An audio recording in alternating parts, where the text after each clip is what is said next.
Hello you guys and welcome to my channel. My name is Shawnaci if you guys are new, and in this video I'm going to be sharing a full Q&A with all the questions that you guys have been having and asking.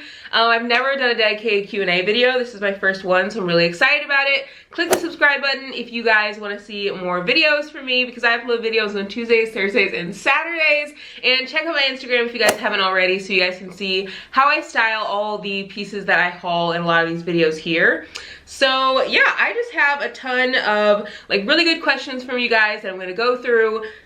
So let's just get into it. So one of the first questions that you guys asked was, what are the 5 best perfumes? I would say I'm like a Chanel girl, so Chanel Chance is really good, Chanel or Coco Mademoiselle is really good, Daisy's really good. I'm trying to think what else.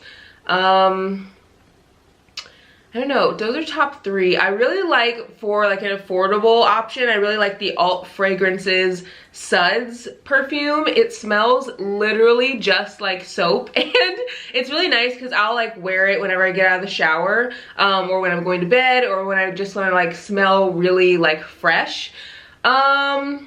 I think that I would say those are my favorites. I still am like new to perfumes. I just started buying them about 2 years ago, so I still have a couple perfumes to like look through to find a good top 5. When you guys asked if I would rather be a superhero or a supervillain, I would say definitely a superhero.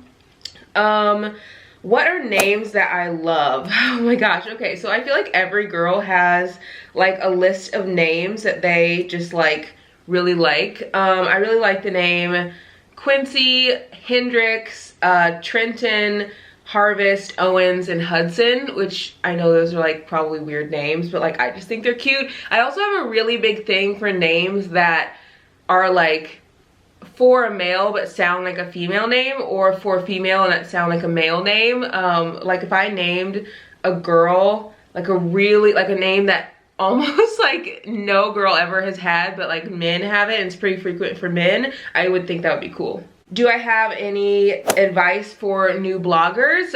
If you're new to like this space, I would say, I know everyone says this, but like be 100% genuine and 100% yourself, because when you're not yourself, it really comes across on camera. I look back at my old like videos and stuff, and it's not that I wasn't myself, I just wasn't fully comfortable like being me, and I didn't think that people would like accept me for who I am like fully. And when I look back, I almost wish that I was like my full 100% authentic self, because now when people see videos from me now and they look back at old videos, like you can see there's just like a difference. I was more uncomfortable just like in front of the camera, but I do think a big part of it was like I wasn't comfortable with myself. So that's the advice I would give to new bloggers. Just be like 100% yourself. If you like wearing something that other people don't wear, or if you like talk in a certain way, that the way that people don't talk, like just be that person and just like be fully comfortable in that.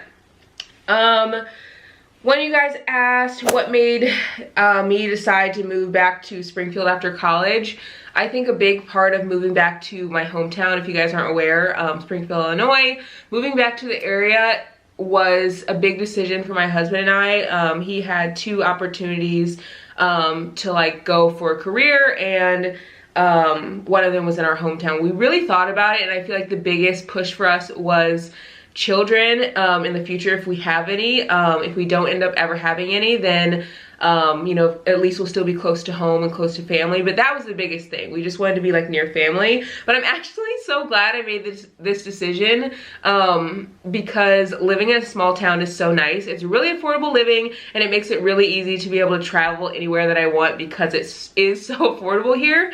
So yeah, another one of you guys asked, what did you do to gain your following? What do you think made the biggest impact? I feel like consistency, people say this all the time, but it's so true. If you're consistent with something, it's like if you see a TV show that's like constantly on TV and it's always on, and you like turn on the TV and it always seems to be on, more than likely you're going to watch it at some point. Like at some point you're gonna be like, like whatever, it's on, I'll just watch it. And I feel like that's why consistency is so important, because I feel like if you're consistently showing up at a certain time or a certain day, I upload pictures every single day on Instagram. I post a YouTube video 3 times a week, no exceptions. I constantly respond to every single DM. I do my best to respond to every single comment on every single picture. So because of that, I feel like that consistency makes people know that you're always gonna be there, and it makes them like more comfortable to like really get invested in whatever you're like showcasing. One of you guys asked, where did I go to college and what is my degree in? I went to Truman State University, a great university. I'm so glad that I went. I initially went to be like a nurse, and then I like ended up switching to English, and I wanted to like be a secondary professor, but obviously that didn't happen because I work in a career that has like literally nothing to do with teaching. So yeah, another question that you guys asked was, how long have I been sharing my life on Instagram? When did I start? I actually started about 2 years ago on YouTube, and I think roughly like 1.5 years ago on Instagram. And since then I've been very consistent, but it's been like a slow roll, like very slow. What do you do to your hair? What are my top 5 hairstyles? I'll pop some pictures in here, but I really like wearing a just like big afro. It took me a while to get comfortable with just like a big afro, but I love wearing a big one. I love like pinning the sides back. I also love like wearing a hat. It's just like very comfortable and like I feel like super chill.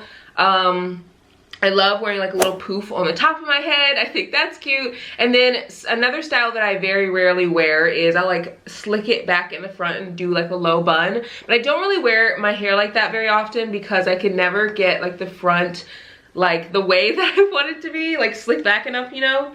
So yeah, another question that you guys asked was, what is my morning and night hair routine? So for my hair routine, I feel like my morning routine is super easy because I do a really good job at night with my routine. At night, I twist my hair, and that's every single night. So like I'll have my hair in a big afro, and I'll either like braid it into tiny braids or I'll twist it into tiny like little twists. And then after I do that, I put it up usually in a top knot bun on the top of my head. And then I just will kind of like leave it like that, and then the next morning I take it out. It makes it really, really easy to be able to like wear my hair in a really cute style the next day because I've twisted it the night before. How did you grow your Instagram following? How fast did you grow? Thanks, love your energy. This one, I feel like it's been very, very slow, but it really depends on like your perspective. I'm at like 10.6 on Instagram, and I started roughly like 1.5 years ago, but I post pictures every single day. I post a story probably every 30 minutes to every hour. Stories, they take a lot of time, and then I post like reels and IGTVs. So I'm constantly like creating content. So to me, creating that much content and like being at 10.6 seems a little slow, but then to other people it seems fast, so it really is like relative. And then on YouTube, I post videos 3 times a week, like every single week for the past like 2 going on 3 years. So, and I've just hit like 3,000 followers, so, or subscribers. So it just really depends on like what you deem as fast. Another question that you guys asked is, what made you decide to start doing YouTube and Instagram? I think I started it just literally like randomly. My husband and I were getting married, and I really wanted to like document the whole day. You know how like our parents have like camcorders in like back in the day, and they used to like videotape everything? Well, like we don't have that.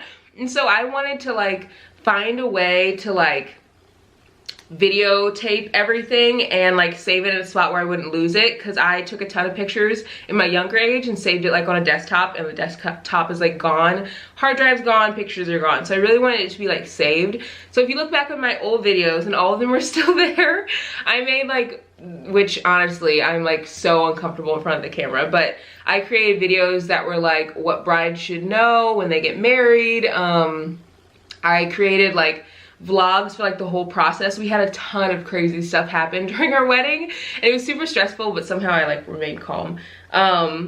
So yeah, that's how it started. And then I saw people like commenting, and they were like, oh, like I love this video, thank you for the tips, like, oh, you're so sweet, like just found your channel. And then connecting with people made me like really want to get like even more involved with social media. So then I got involved making more videos not related to like weddings, and putting like content out on Instagram that had to do with like other stuff, you know, like fashion. Let's see. If you didn't live in your hometown, where would you live? That is such a good question. I would probably want to live in Texas. Like Texas is nice. I would miss all of the seasons, because I do love fall, but it gets so frigid cold here that I feel like if I visited and just like visited and got a taste of like winter, then I would be fine. Another one of you guys asked, how did I meet my husband, and how did we meet? And we actually met our freshman year of college, and he was coming to my room to like meet with my roommate at the time, and they had like just met. I think they were like going over a project or something. I really don't remember why like he was there. And I remember opening the door and being like, oh, are you a baseball player? Obviously he wasn't. He played football. He's like, no, I played football. And like then I think we were just like kind of jokey, and we just were friends for like a good 2 years after like we first met. And I remember like he started dating my roommate, and like we were close, and so I would like go to like Walmart and stuff and like pick up Valentine's Day gifts and like help like get birthday gifts and stuff like that. And like we were just like totally just friends. And I remember when they broke up, I was like, oh my god, you're such a good guy, like you deserve a really good girl. So I tried to set him up with, I swear, everyone that I knew. Like I set him up with my best friend, like with tons of people that I thought would be a good match, and there wasn't anything in me that made me think like, oh, he's a really good guy, like maybe you should be with him. Like I don't know what it was, I just didn't see that. And then I remember it was St. Patrick's Day weekend of my sophomore year. Like he was single, I was single, like, and we were just like friends. And I remember we like went out with a group of friends, and I think the car was full, and they were like, okay, everyone has to kind of like lap up. I mean, you know, in college it's like you're trying to get like everyone into a car to like get to one place, because like at the time like Uber wasn't around. So we get in the car and we're like, oh, you have to lap up. And I remember like having to get on his lap, and I remember thinking like, like I kind of like being close to him. Like I kind of like this, whatever this is. And I feel like he felt the same way too. And then after that, it was just like history, I guess. So we've known each other a full 10 years. We started dating in 2012, and then we met in 2010, started dating in 2012, and then we got married 2 years ago. So together, like all together, we've been together for like 8 years, and it's been a wild, fun ride. So that's how we met, and we're actually going back to my college town on, what's the day? The 11th of September, because one of our friends is getting married. And so you guys, if you follow over on Instagram, you'll be able to see like where we like met. I'm gonna show everyone like the school, the dorms, like I want to show everyone like all of our cool little spots. I remember we used to drive around this place called Thousand Hills and like look at houses like as friends, and we'd be like, oh, like if we're like not married by like 35, which at the time seemed so old, we're like, if we're not married by then, like let's just get married and move into one of these houses. So and that's when we were like just friends. So I'm gonna show all that stuff to you guys over on Instagram, so go follow me over there if you guys want to see like our whole story on the 11th, like through that weekend. So yeah, thank you guys so much for watching. That is all for this video. I hope you guys enjoyed. If you guys want to do more Q&As, comment below if you guys would like to see more of these. I've never created one of these videos before, so I really hope that you guys enjoy it, and I'll see you guys in my next video this week. Bye!